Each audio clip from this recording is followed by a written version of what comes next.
Hi friends, welcome back to our channel. Yaddanapudi Sulochana Rani గారు రాసిన మీనా కథలోని తర్వాయి భాగాన్ని విందామా అండి? ఇక కథలోకి వెళ్దామా? అమ్మ ఆదేశించినట్లుగానే సారథి వచ్చాడు. నేను సాధ్యమైనంత వరకు తాత్సారం చేయటానికి నిశ్చయించుకున్నాను. నేను లేనప్పుడు కృష్ణ దగ్గర నుంచి ఎక్కడ ఫోన్ వస్తుందోనని నా భయం. తాయారమ్మని ఫోన్ వస్తే తీయమని, నా కోసం ఎవరైనా అడిగితే చప్పున నాకు వచ్చి చెప్పమని పురమాయించి పైకి వెళ్ళాను. అరగంటలో అయ్యే ముస్తాబుని తీరికగా గంట చేసి కిందకొచ్చాను. ఫోన్ రాలేదు. తాయారమ్మకి వెళ్లే ముందు ఫోన్ వస్తే 1 గంట తర్వాత తప్పకుండా చేయమన్నారు అని చెప్పి సారథితో బయలుదేరాను. దోవలో సారథి చిరుకోపంగా అడిగాడు, అన్నిటికీ అమ్మ ఇష్టం మీద నడిచే మనిషివి, మధ్యలో ఈ ఒక్క చీరకి నా సెలక్షన్ ఎందుకు?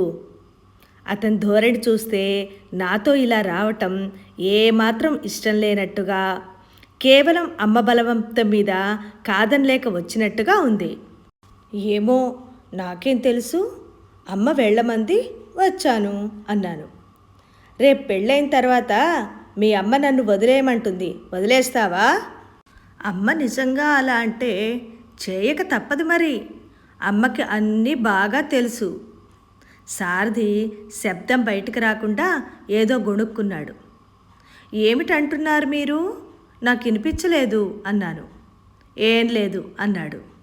మా కారు జంట నగరాల మొత్తం మీద అత్యంత అధునాతనంగా ఉన్న ఒక బట్టల షాప్ ముందు ఆగింది. ఇద్దరం దిగి లోపలికొచ్చాం. షాపు నిండా జనం ఉన్నారు. కిటకిటలాడుతున్నట్టుగా ఉంది. షాపు యజమాని మాకు బాగా తెలిసిన మనిషి. మమ్మల్ని చూడగానే సాదరంగా లోపలికి ఆహ్వానించాడు. షాపులో పనిచేస్తున్న సేల్స్ గర్ల్స్ రకరకాల చీరలు తెచ్చి మా ముందు పడేశారు. నాకు చూసిన ప్రతి ఒక్కటి బాగున్నట్టుగానే ఉంది. మళ్ళీ పరీక్షగా చూస్తే ఏ ఒక్కటి నచ్చలేదు. షాపులోకి వచ్చి గంటైంది. సారథి బాగున్నదన్న దానికి నేను వంకలు చూపించాను. నాకు నచ్చిన వాటికి అతన్ని తిరస్కరించాడు. దాదాపు గంట గడిచింది. చీరలు చూపించే అమ్మాయికి విసుగు పుట్టినా ఎంతో ఓపికగా ఇంకా తెచ్చి చూపిస్తున్నది. చివరికి నెవలిపించం రంగు చీర ఒకటి సెలెక్ట్ చేశాను. విసుగు పుట్టిన సారథి బాగుంది అనేశాడు. నాకు తెలుసు, అమ్మకి ఆ రంగు ఇష్టం ఉండదు. ఒకసారి నాన్నగారు ముచ్చటపడి నాకు ఈ రంగులో పరికిణీ బట్ట తెస్తే అది బాగాలేదని పని మనిషికి ఇచ్చేసింది. ఈ రంగంటే తనకెంత అసహ్యమో గంటన్నరసేపు చెప్పింది. ఇప్పుడు సారథి సెలెక్ట్ చేశాడంటే కాదనదని నా గట్టి నమ్మకం. అప్పుడు ఆ ఇష్టం ఏమైపోయిందో అడగాలని నా సంకల్పం. చీర తీసుకున్నాం. సారథి ప్యాక్ చేయించుకొని డబ్బులు చెల్లించడానికి కౌంటర్ దగ్గరికి వెళ్ళాడు. నేను బయటకు వస్తుండగా అప్పుడే లోపలికి అడుగు పెడుతున్న ఒక వ్యక్తిని నా దృష్టి ఆకట్టుకుంది. అతను నన్ను చూడలేదు, ఇంకోవైపు వెళ్ళబోతున్నాడు. చెంగున లేడిలా అతని దగ్గరకు పరిగెత్తి అతని చేయి పట్టుకున్నాను. ఉలిక్కి పడ్డట్టుగా కృష్ణ నన్ను చూడగానే తెల్లబోయాడు. అతని కళ్ళల్లో సంభ్రమాశ్చర్యాలు దోపూజులాడాయి. నువ్వా, ఎంత అదృష్టం అన్నాడు. ఎంత దొంగవి నువ్వు, వచ్చి 3 రోజులైంది, నన్ను కలవాలని చూడలేదు, కనీసం ఫోన్ అయినా చేయలేదు. అతని కనుబొమ్మలు ముడిపడ్డాయి. బాగుంది ఈ నేరారోపణ. మావయ్యకి ఫోన్ నెంబర్ ఇచ్చి నిన్నొక్కసారి ఫోన్ చేయమని చెప్పి నేను ఎదురు చూస్తుంటే ఈసారి కనుబొమ్మలు ముడుచుకోవటం నా వంతయింది. నాన్నగారికి చెప్పాడా? ఆయన ఏం తెలియనట్టు ఊరుకున్నారే. చూసి విసుగుపుట్టి ఇక చేయవని నిర్ధారించుకొని తోచకపోవటంతో ఇలా మధు వాళ్ళకి బట్టలేమైనా తీసుకుందామని వచ్చాను. నేను రాజు రాసిన ఉత్తరాలు అందాయా? అందినాయి. ఇంతలో సారథి అక్కడికి వచ్చాడు. ఎవరు అని అడిగాడు. అతని ముఖం తీక్షణంగా ఉంది. ఇతను ఇతను కృష్ణ తడబడ్డాను. చిన్ననాటి స్నేహితులం. కృష్ణ ఎలాంటి తోట్రుపాటు లేకుండా జవాబు చెప్పాడు. ఇతను సారథిని పరిచయం చేశాను. నా పేరు కృష్ణ. కృష్ణ నవ్వుతూ తనని తాను పరిచయం చేసుకుంటూ చేయి చాచాడు. సారథి అయిష్టంగా ఆ చేయి అందుకొని కరచాలనం చేసి వదిలేశాడు. ఇద్దరూ ఒకరిని ఒకరు నిశితంగా పరీక్షించుకోవటం నేను గమనిస్తూనే ఉన్నాను. వాళ్ళిద్దరూ అలా చేతులు కలుపుకొని ఒకరిని ఒకరు చురుగ్గా చూస్తుంటే నాకు గమ్మత్తుగా అనిపించింది. క్షణంసేపు ఏం మాట్లాడాలో ఎవ్వరికీ తెలియనట్టుగా మౌనంగా నిలబడిపోయాం. మీ పనైపోయి వెళుతున్నట్టున్నారు, వస్తాను నేను. కృష్ణ ఇద్దరి దగ్గర ఒకేసారి సెలవు తీసుకొని వెళ్ళిపోయాడు. సారథి బయటికి నడిచాడు. నేను యాంత్రికంగా అతన్ని అనుసరించాను. హఠాత్తుగా నా మనసు ఎలాగో అయ్యింది. 2 రోజుల నుంచి అతని ఫోన్ కాల్ కోసం ఎదురు చూస్తున్నాను. అతను ఈ విధంగా ఇలా కనిపించి అలా వెళ్ళిపోతుంటే నాకెలాగో ఉంది. సారథి వెళ్ళి కారులో కూర్చున్నాడు. నేను కూడా డోర్ తెరిచి లోపల కూర్చోబోయాను. నాకెందుకో కానీ ఇప్పుడు ఇలా వెళ్ళిపోతే కృష్ణ ఇక నా కంటికి కనిపించడేమో అనిపించింది. ఆ భయంతోనే కారులో కూర్చోబోతున్న దాన్నల్లా హఠాత్తుగా ఆగి నేనిప్పుడే వస్తాను అంటూ సారథి సమాధానం కోసం చూడకుండా తిరిగి షాపులోకి పరిగెత్తాను. కృష్ణ బట్టలు చూసుకుంటున్నాడు. నేను అతని చేయి పట్టుకుంటూ ఆదుర్దాగా అడిగాను, ఎక్కడుంటున్నావు నువ్వు? తాజ్ హోటల్లో. రూమ్ నెంబర్ ఎంత? కృష్ణ చెప్పాడు. సరే, నేను సరిగ్గా 4 గంటలకి నీ రూమ్కి వస్తాను. ఆ రూమ్లో ఇంకెవరైనా ఉంటే ఆ టైంకి అవతలకు పంపించేసేయి. నీతో నేను చాలా ముఖ్యమైన విషయం మాట్లాడాలి. మీనా, ఇప్పుడు ఇంకేం చెప్పద్దు, వస్తా, బాయ్. గబగబా అనేసి నేను బయటకు వచ్చేశాను. షాపుకి ఎదురుగా కారు నిలిపి అందులో కూర్చొని ఉన్న సారథికి బహుశా నేను కృష్ణ చేయి పట్టుకొని మాట్లాడటం కనిపించే ఉంటుంది. స్టీరింగ్ బిగబట్టినట్టుగా గట్టిగా పట్టుకొని కూర్చొని ఉన్న అతని ముఖంలో క్రోధపు ఛాయలు తొంగి చూస్తున్నాయి. నేను కూర్చొని డోర్ వేసినా అతని కారు స్టార్ట్ చేయలేదు. ఏమిటా మాట్లాడింది? ఏం లేదు. ఎవరతను? చెప్పాను కదా, కృష్ణ అని. మీ ఇద్దరికి ఎలా పరిచయం? చెప్పాడుగా, చిన్ననాటి స్నేహితులమని. అది నన్ను కవర్ చేయటానికని తెలుస్తూనే ఉంది. ఆ మాత్రం గ్రహించలేని ఫూల్ని అనుకున్నావా? వెనక కారు ఒకటి వచ్చి ఆగింది. మా కారు అడ్డంగా ఉండటంతో హారన్ బోయ్ బోయమని వినిపించసాగింది. సారథి కారు స్టార్ట్ చేశాడు. అతని పాదం యాక్సిలేటర్ని కసితో గట్టిగా నొక్కినట్టు కారు రివ్వున బాణంలా దూసుకుపోయింది. ఆ రోజున ఎక్కడా ఏ యాక్సిడెంట్ జరగకపోవటం కేవలం మా ఇద్దరి అదృష్టమనే చెప్పాలి. కారు సరాసరి మా ఇంటికి కాకుండా నేరుగా అతని ఇంటి ముందు వచ్చి ఆగింది. సారథి కారు ఆఫ్ చేశాడు. సీరియస్గా అన్నాడు, మీనా, నీతో చాలా ముఖ్యమైన విషయం మాట్లాడాలి. దిగి లోపలికి రా. నేను ఇబ్బందిగా చూశాను. ఇప్పుడా? నేను ఇంటికి త్వరగా వెళ్ళాలి. ఆ అడిగేదేదో ఇక్కడే అడగకూడదు. ఇక్కడ కూర్చొని మాట్లాడటం బాగుండదు. నువ్వు దిగి లోపలికి రాకపోయావంటే మీ అమ్మతో ఇప్పుడే నీ బాల్య స్నేహితుడి గురించి చెప్పి అతనికి నీకు ఎలాంటి పరిచయమో అది ఎంతవరకు నిజమో తేల్చుకుంటాను. అతని బెదిరింపుకి నాకు ఒళ్ళు మండింది. అతను అడగబోయే ముఖ్యమైన సంగతి ఏంటో నాకు తెలుస్తూనే ఉంది. ఇక్కడ కారులో అయినా అక్కడ ఇంట్లో అయినా నేను చెప్పబోయే సమాధానం ఒక్కటే. నేను దిగాను. సారథి ముందు, నేను వెనక. ఇద్దరం అతని డ్రాయింగ్ రూమ్లో అడుగుపెట్టాం. గుమ్మంలో అడుగుపెట్టగానే ఇద్దరం ఒకేసారి ఆగిపోయాం. అక్కడ సోఫాలో తల పట్టుకొని రాజేశ్వరి కూర్చోనుంది. సారథిని చూడగానే లేచిన రాజేశ్వరి అతని వెంట వచ్చిన నన్ను చూసి గతుక్కుమన్నది. దాని కళ్ళు కంగారుతో భయంతో రెపరెపలాడాయి. ఒక్కసారి ముఖం పాలిపోయింది. రాజేశ్వరి, నువ్వా? సారథి ఆశ్చర్యపోయాడు. నేను ఎందుకొచ్చానంటే వాక్యం పూర్తి చేయలేక ఆగిపోయింది. కంఠం వణికింది. ఒక్క నిమిషం ఎవరు ఏం మాట్లాడాలో తెలియనట్లు ఆగిపోయాం. చివరికి సారథి తనే అన్నాడు, కూర్చో. నాకు ఈ మధ్య మతిమరుపు ఎక్కువైపోతోంది. ఇంత క్రితం నిన్ను రమ్మని చెప్పిన సంగతి మర్చిపోయాను అంటూ నా వైపు తిరిగి, మీనా, రాజు నేనే ఇక్కడికి రమ్మని కోరాను. తను బాగా ఎంబ్రాయిడరీ చేస్తుంది కదూ. డోర్ కర్టన్స్ తెద్దామని, ఏ గుమ్మానికి ఏ కలర్ కావాలో వచ్చి చూసి చెప్పమన్నాను అన్నాడు. నేను అలాగా అన్నట్టు చూశాను. రాజేశ్వరి కూర్చోలేదు. నేను తర్వాత వస్తాను మళ్ళీ అంది. దాని ముఖం చూస్తే ఫెయింట్ అయ్యి పడిపోతుందేమో అనిపించింది. ఇంతలో బయట నుంచి మిస్టర్ సారథి అంటూ వినిపించింది. సారథి బయటికెళ్ళాడు. నేను రాజుని ఏమీ అడగలేదు. కనీసం దాని సంగతైనా చూడలేదు. కానీ అదే భయపడుతున్న దానిలా అంది. వదినా, నీకు పుణ్యం ఉంటుంది. నన్ను తక్షణం ఇంటికి తీసుకెళ్ళు. నా కళ్ళు తిరుగుతున్నాయి అంది. ఎందుకని రాజు? నేను అనునయంగా దాని చేయి పట్టుకున్నాను. ఇంతలో సారథి లోపలికొచ్చాడు. నా కోసం ఆఫీస్ వాళ్ళు వచ్చారు. ఒక్క 10 నిమిషాలు మీ ఇద్దరు లోపల కూర్చుంటారా? ఇంటికి వెళ్ళిపోతాం అన్నాను. 10 నిమిషాలేగా అన్నాడు. సారథి చూపులన్నీ రాజు మీదనే ఉన్నాయి. అన్నాను. రాజేశ్వరి కర్టన్లు సెలెక్ట్ చేస్తానంది అన్నాడు. తర్వాత వస్తుంది. సాయంత్రం తప్పకుండా రావాలి. ఏం వస్తావా? ఆ తప్పకుండా అనటంలో ఏదో ద్వంద్వార్థం ప్రతిధ్వనిస్తోంది. రాజు వస్తానన్నట్టు తలూపింది. మీనా, సాయంత్రం తప్పకుండా రాజుని పంపు. లేకపోతే వద్దులే, నేనే మీ అమ్మగారికి ఫోన్ చేస్తా. సారథి మరీ చెప్పాడు.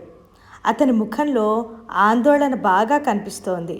సారథి నాతో మాట్లాడాలన్న ముఖ్యమైన సంగతి పూర్తిగా మర్చిపోయినట్టే ఉన్నాడు. రాజు నేను ఇద్దరం కలిసి బయటకొచ్చాం. సారథి కారును డ్రైవ్ చేయటం నాకు అలవాటే. దోవలో వస్తుండగా రాజు చేతి రుమాలులో భద్రంగా మడతపెట్టి దాచి ఉంచిన ఉత్తరం ఒకటి తీసి నా పక్కన పెట్టింది. వదినా, ఇంత క్రితం మీరు బజారు వెళ్ళబోయే ముందు నువ్వు బట్టలు మార్చుకోవడానికి పైకి వెళ్ళినప్పుడు సారథి నన్ను పిలిచి బలవంతంగా ఈ ఉత్తరం చేతిలో పెట్టాడు. నువ్వు అది చదివితే నేను సారథి ఇంటికి ఎందుకు వచ్చానో నీకే తెలుస్తుంది. నేను కారు రద్దీ లేని వీధిలో రోడ్డు వారగా ఆపి అది తీసుకొని చదివాను. అందులో ఇలా ఉంది. ప్రియమైన రాజేశ్వరి, నేను వారం రోజుల నుంచి రాత్రింబవళ్ళు పడిన మదనలో నుంచి తేరుకున్న తర్వాతది ఈ ఉత్తరం. శ్రద్ధగా జాగ్రత్తగా ఆ పాఠం చదువు. మీనాని నా భార్యగా చేసుకోవాలని నేను ఒకప్పుడు ఉబలాట పడిన మాట నిజమే. మీనా అందం, ఐశ్వర్యం, ముఖ్యంగా వాళ్ళమ్మ వ్యక్తిత్వం నన్ను బాగా ఆకర్షించాయి. చదువు మాత్రమే బాగా ఉన్న నేను అత్తవారిగా వీరండతండలు లభిస్తే జీవితంలో ఇంకా పైకి ఎగబాగవచ్చని ఆశించాను. కానీ రాను రాను నా భ్రమలు ఒక్కొక్కటి తొలగిపోసాగాయి. మీనా ఇంత మూర్ఖురాలని నేను కలలో కూడా అనుకోలేదు. ఆ అమ్మాయి మీద వాళ్ళమ్మ వ్యక్తిత్వ ప్రచారం విపరీతంగా ఉంది. తల్లి నీళ్లు చూపించి ఇవి పాలు అంటే మీనా నిస్సంకోచంగా అవునంటుంది. అవి నిజంగా పాలేనని నమ్ముతుంది కూడా. ధనం, అహంకారం, మూర్ఖత్వం పుష్కలంగా ఉన్న మీనాతో భవిష్యత్తు ఊహించుకున్న కొద్దీ నాకు కాళ్ళ కింద భూమి కదులుతున్నట్టుగా ఉంది. మీనాతో ప్రధానం నాకు జరగటం లేదు. కృష్ణవేణమ్మ గారితో నేను ఈ విషయం చెప్పదలుచుకున్నాను. ఇది వాళ్ళ మీద ఎలా పనిచేస్తుందో నాకు తెలుసు. వాళ్లతో పోట్లాట జరిగిన తర్వాత నేనిక్కడ ఉండదలుచుకోలేదు. సాధ్యమైనంత త్వరలో ఢిల్లీ వెళ్ళిపోతాను. నాకు మీనాని చూసిన తర్వాత డబ్బున్న అమ్మాయిలంటే హడలు పుట్టింది. వాళ్ళ జోలికే పోకూడదనిపిస్తోంది. చాలా సామాన్య కుటుంబాలతో నుంచి వచ్చిన అమ్మాయిని చేసుకోవాలనిపిస్తోంది. ఆ వ్యక్తివి నువ్వెందుకు కాకూడదు? నువ్వు కృష్ణవేణమ్మ గారికి భయపడవలసిన అవసరం లేదు. నేను నిర్భయంగా ఆవిడికి నువ్వు నచ్చిన సంగతి చెప్పగలను. నిన్ను చూసిన తర్వాతనే నాకు రాబోయే భార్య ఇలా ఉండాలి సుమా అన్న అభిప్రాయం ఏర్పడింది. రాజేశ్వరి, నేనంటే నీకిష్టం ఉందో లేదో నాకు వెంటనే తెలియచెప్పాలి. నీకిష్టమైతే క్లుప్తంగా ఇద్దరం రిజిస్టర్ మ్యారేజ్ చేసుకొని ఇక్కడి నుంచి వెళ్ళిపోదాం. నువ్వు వీలు చూసుకొని ఒక్కసారి సాయంత్రం ఇక్కడికి వస్తే మనం అన్ని విషయాలు వివరంగా మాట్లాడుకుందాం. స్నేహితురాలికి అన్యాయం జరుగుతుందేమోనని నువ్వు శంక వదిలేసేయి.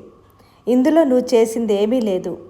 నన్ను ఆకర్షించాలని కానీ లోపరుచుకోవాలని కానీ ఎప్పుడూ ప్రయత్నించలేదు నువ్వు రాకపోయినా నేను మీనాని చేసుకునేవాడినే కాదు.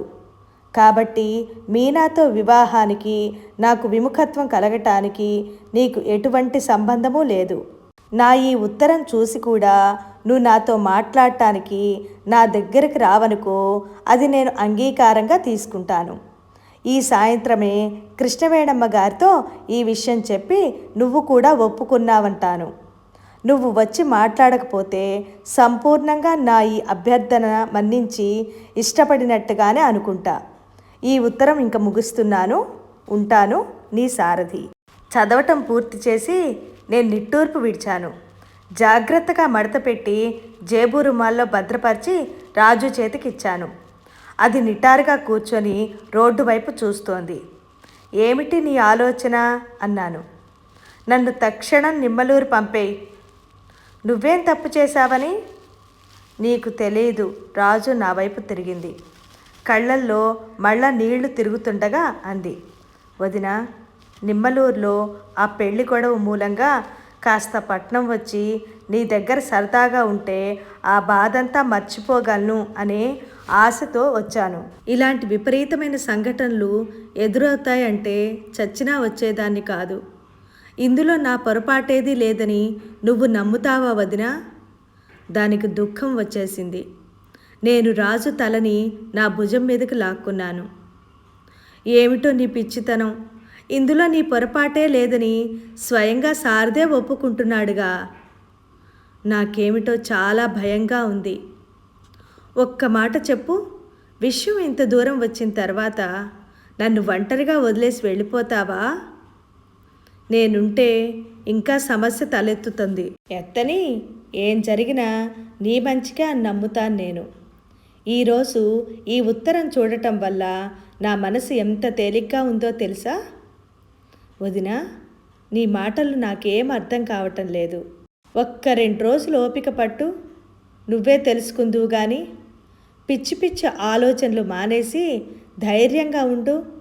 ఏది, ఉంటానని మాటివ్వు. నేను చేయి చాచాను. రాజు నా చెయ్యి వెనక్కి లాక్కుంది. నేను మారినట్టు మాటివ్వలేదు. ఆ సాయంత్రం కృష్ణ దగ్గరికి వెళ్ళటానికి నాకేమంత కష్టం కలగలేదు. ఇంట్లోంచి బయలుదేరటానికి ఏం కారణం చెప్దామా అని సతమతమవుతున్న నాతో టీ తాగుతుండగా అమ్మడు చెప్పటం మర్చిపోయాను, టైలర్కి నీ జాకెట్ కొలతలు పంపిస్తానని చెప్పాను. ఈ మధ్య నీ జాకెట్లన్నీ టైట్గా ఉన్నాయి. ఖరీదు గల గుడ్డలు, వెళ్ళి కాస్త బదులుగా సరైన కొలతలు ఇచ్చిరా అంటూ పురమాయించటంతో నా మనసు ఎగిరి గంతు వేసినట్టయింది. కోరుకున్న పెన్నిది కళ్ళెదుట నిలిచినంత ఆనందంగా అనిపించింది. అలాగే మమ్మీ, ఎంతో అణుకువగా అన్నాను.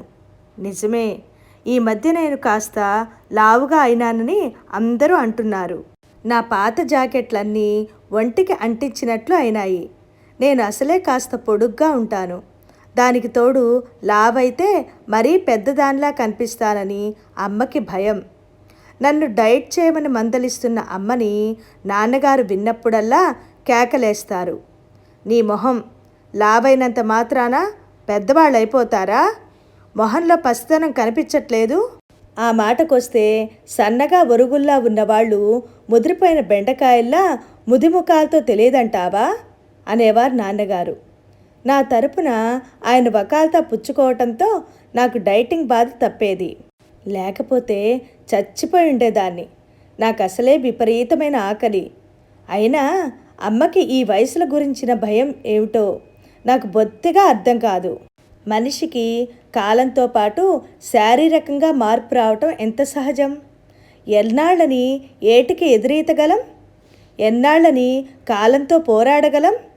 ఎప్పటికైనా మనం దాని చేతుల్లో పడిపోక తప్పదు. అనవసరంగా అపురూపమైన కాలాన్ని వ్యర్థమైన శంకలతో చేజార్చుకోవటం తప్ప ఇంకేం మిగలదు. అసలు ఏ వయసుకు తగ్గట్టు ఆ వయసులో మనిషి హుందాగా ఉండటం నేర్చుకోవాలి. అలా ఉంటే అంతకు మించిన ఆకర్షణ అందం ఇంకేమీ ఉండవు. నన్ను అడిగితే అసలైన సౌందర్యం వ్యక్తిత్వం వల్ల మాత్రమే వస్తుంది. శారీరకంగా వచ్చే అందం ఈ రోజున ఉంటే రేపు పోవచ్చు.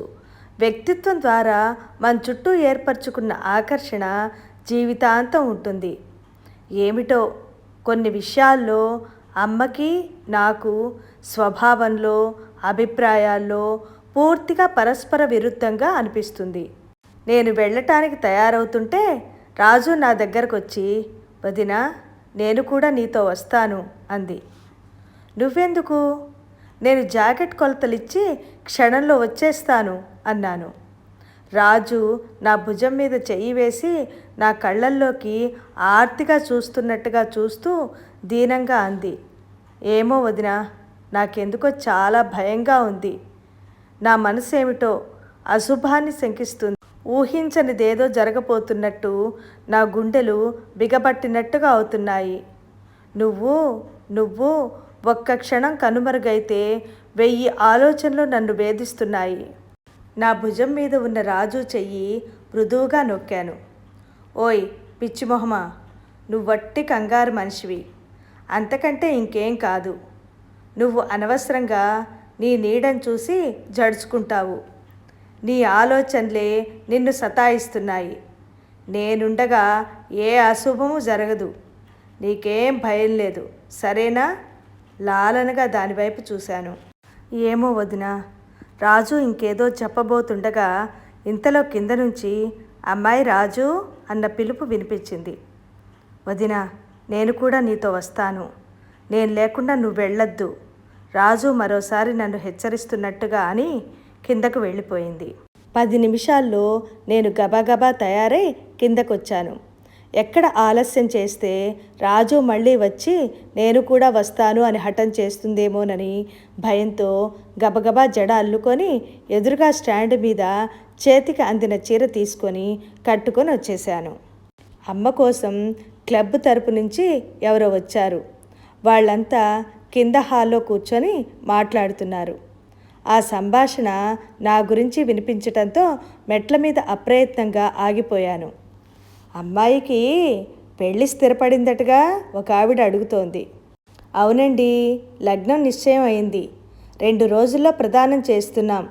అట్టే వ్యవధి కూడా లేదు. మీరందరూ తలో చెయ్యి వెయ్యాలి. అయ్యో, తప్పకుండా. మీ అమ్మాయి పెళ్ళికి మీరేమో కానీ మేమంతా ఎదురు చూస్తున్నామంటే నమ్మండి. మీరిలా చేస్తారని అలా చేస్తారని అప్పుడే అంతా ఊహిస్తున్నారు. దాందేముందిలేండి, నేను మాత్రం మీలాంటి దాన్ని కానా? అమ్మ నవ్వుతూ అంది. అల్లుడు ఇల్లరికం వచ్చేట్టేగా? ఇంకో ఆవిడ అడిగింది. రాకపోతే నేను అసలు ఒప్పుకుంటానా? అమ్మ గొంతులో ఏదో ధీమా. అవునులేండి, ఒక్కగానొక్క పిల్లాయే, అది సహజమేగా. అందులో అతనికి తల్లి తండ్రి లేరు. నేను చెప్పాను, అబ్బాయ్ నువ్వే మా కొడుకువి, మా అమ్మాయే కోడలనుకుంటాం అని అంది అమ్మ. బాగా చెప్పారు. అందరూ గొల్లుని నవ్వారు. వాళ్ళ నవ్వు అలలు అలలుగా తేలి వచ్చి నన్ను ముంచేయసాగింది. నా గుండెల్లో అతి సున్నితమైందేదో ఆ నవ్వులకి భయపడిపోయినట్టుగా ముడుచుకుపోసాగింది. క్షణంసేపు కృష్ణ దగ్గరకు వెళుతున్నాననే ఆనందం, కుతూహలం కూడా చచ్చిపోయినాయి. ఇంతలో ఒక ఆవిడ నన్ను చూసింది.